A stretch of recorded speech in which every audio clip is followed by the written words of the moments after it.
അപ്പോൾ ഇന്ന് ജൂൺ 18-ാം തീയതി മൂന്നാറിലെത്തുന്നതിന് മുമ്പുള്ള പച്ചയും വെള്ളയും പാലാണ്. അവിടെ പോലീസുകൾ കീഴ്പ്പെടുത്തോണ്ടിരിക്കുന്നുണ്ട്.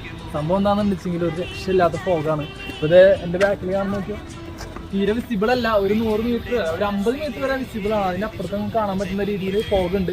ഫസ്റ്റ് വ്യൂ പോയിന്റ് മുതൽ ഈ പച്ച പാലം വരെ വിസിബിലിറ്റി ഇല്ലാത്ത രീതിയിൽ ഫോഗ് ഉണ്ട്. ക്ലൈമറ്റ് പക്ഷേ മുകളിലേക്ക് പോകുന്നതോറും അങ്ങനെയൊന്നും അറിയില്ല. നമ്മൾ അവിടെ 2 ദിവസം ഉണ്ടായിരുന്നു. ഞാൻ പറഞ്ഞില്ലേ നല്ല ഫോഗാണ് ഉള്ളത്. എൻ്റെ തലയിൽ വെറുതെ ചെറിയ ചെറിയ ഈ മിസ്റ്റ് പോലെ, മുടിയില്ലെങ്കിൽ കുറച്ചില്ലേ മിസ്റ്റ് പോലെ ഇങ്ങനെ വന്നിരിക്കുന്നുണ്ട്. കണ്ട വെള്ളം മുടി നിറച്ചതല്ല. അപ്പോൾ ഇന്നത്തെ ക്ലൈമറ്റാണ് വരുന്നവർക്ക് ഒരിക്കലും ഒരു രക്ഷയില്ലാത്ത എക്സ്പീരിയൻസ് ആയിരിക്കും. 2 ദിവസമായിട്ട് മൂന്നാറിലുണ്ടായിരുന്നു. ഒരു രക്ഷയില്ലാത്ത ഫോഗ് ഉണ്ട്. ഇപ്പോൾ എന്താ പറയുക, ഇന്നലെ കഴിഞ്ഞ ദിവസം മഴ പെയ്തുകൊണ്ടായിരിക്കണം വണ്ടി വരുന്നുണ്ട്, കാണുന്നില്ല കരുതുന്നു. അപ്പോൾ ഒടുക്കത്തെ വരാൻ പ്ലാൻ ചെയ്യുന്നവരാണെന്നുണ്ടെങ്കിൽ എത്രയും പെട്ടെന്ന് പോകുന്നു. ഈ ഒരു ക്ലൈമറ്റ് നമുക്ക് എൻജോയ് ചെയ്യാം.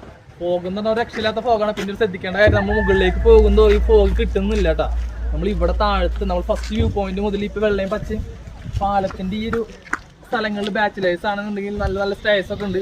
അത് എടുക്കുകയാണെന്നുണ്ടെങ്കിൽ വളരെ സൂപ്പറായിരിക്കും തോന്നുന്നു. കാരണം നമ്മൾ മുകളിൽ പോയിട്ട് നമുക്ക് ഒരുപാട് സ്റ്റേ എടുക്കുന്നെങ്കിലും നമുക്ക് കിട്ടിയിരുന്നില്ല ഇത്രയും ഫോഗ്. ഇതൊരു രക്ഷയില്ലാത്ത ഫോഗാണ്. പിന്നെ മാറിക്കൊണ്ടിരിക്കും, എല്ലാം ഡിപ്പെൻസ് ആണ്.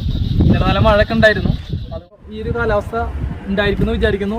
അപ്പോൾ ഇങ്ങോട്ട് വരാൻ പ്ലാൻ ചെയ്യുന്നവരാണെന്നുണ്ടെങ്കിൽ എത്രയും പെട്ടെന്ന് പോന്നോ, ഈ ഫോഗ് എൻജോയ് ചെയ്തോ. മൂന്നാർ അപ്ഡേറ്റ്സിന് വേണ്ടി നമ്മുടെ ചാനൽ ഫോളോ ചെയ്തോ. നമ്മളൊരു 1 വീക്ക് ഇവിടെ സ്റ്റേ ചെയ്യുന്നുണ്ട്. അപ്പോൾ എല്ലാ അപ്ഡേറ്റ്സും ഉണ്ടായിരിക്കും. Enjoy the nature. വരാൻ പ്ലാൻ ചെയ്യുന്നവർ എത്രയും പെട്ടെന്ന് പോരെ. Enjoy the nature.